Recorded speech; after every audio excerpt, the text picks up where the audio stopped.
Hi, Deborah Hardy here. In this video I'm going to show you how to make a Valentine's Day heart using scented soy candles that I've added pheromones to.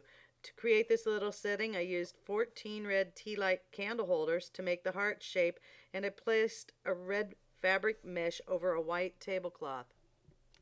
These are pre-waxed wick tabs that I'm going to use for my soy candles. Set out your tea light molds and heat up your glue gun. A glue gun is really helpful when it comes to centering your candle wicks. Apply hot glue from the glue gun to the base of the wick tab and press it into the center of the tea mold. I have wicked all my tea light molds. For melts, I won't put wicks in them. Here I'm using 2 candle pour pots to create a double boiler. Add enough water to the bottom pour pot so that the second upper pot will set level in it once it's filled with wax. Place your candle pour pots on the stove, making sure that they set level.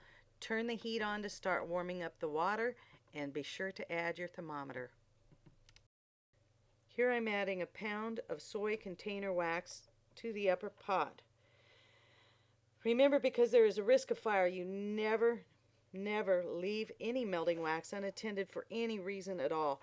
If you must leave your wax for any reason, always make sure you shut the heat off, irregardless of whether you have to answer the door or the phone, and make sure you always heat your wax to the manufacturer's recommended temperatures.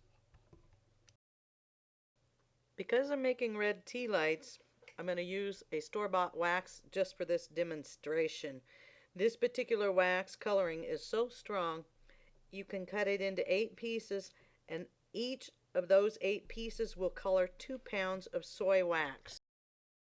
Because this particular candle coloring is so strong, I shaved the wax off into flakes for this example.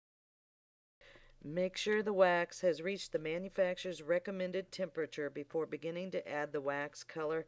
Make sure you stir it in thoroughly. Add flakes of wax and continue stirring it in until you have the depth of color that you desire.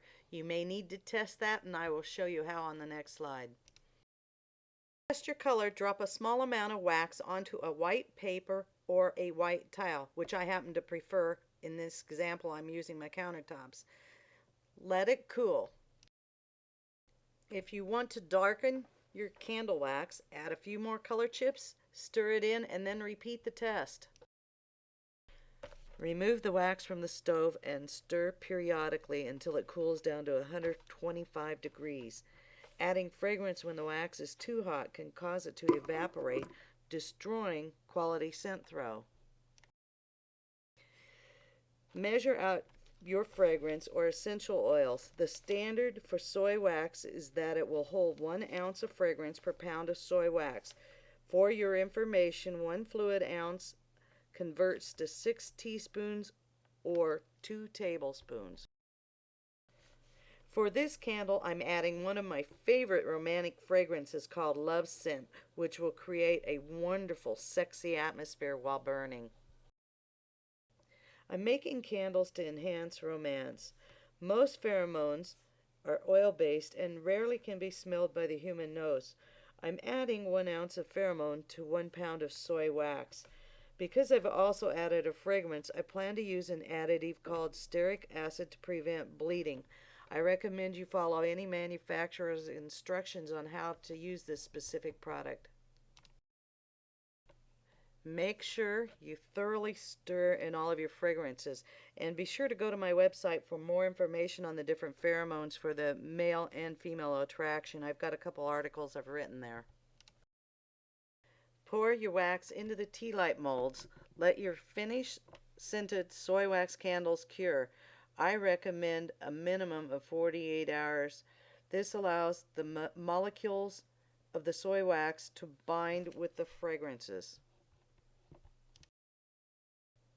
Here are some of my finished red tea lights. Don't forget, when you make them, if you want some melts, to be sure to leave out the candle wicks.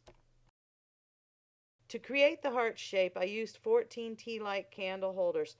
I will use these to make my tea light coffee table centerpiece. Now I simply add my 14 red tea light candles, and I have my coffee table centerpiece completed.